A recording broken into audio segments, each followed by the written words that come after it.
si em poso dret vol dir que us toca fer alguna cosa.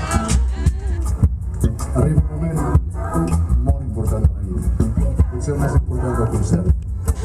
Us anem a demanar ara que feu una cosa per nosaltres,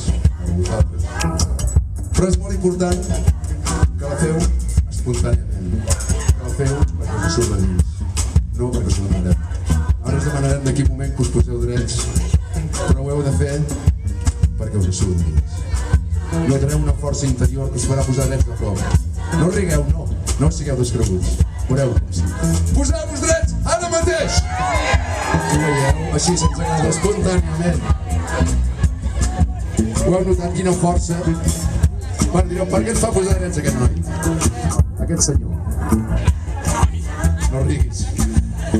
Perquè aquí anem a fer una cosa que a casa nostra s'ha perdut, però una tradició que a mi em va ensenyar el meu besavi. Una tradició molt nostrana, molt de casa nostra, que és el saltiró. El saltiró. S'han recuperat els castells, però no han recuperat el saltiró.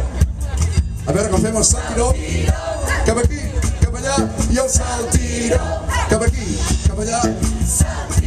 Digue més amunt, Sant Quirze, aquest saltiró, que no es quedarà homologat. A veure, i dieu saltiró també? Ara quan diu el saltiró, ets? Molt bé, quedeu homologats. Bueno, un cop tenim recuperat el saltiró, ara direm, com anem d'anglès? Bueno, i nosaltres diem una frase que diu they gotta come down. La podeu dir, they gotta come down. Però també podeu dir, si voleu, tens cara candau.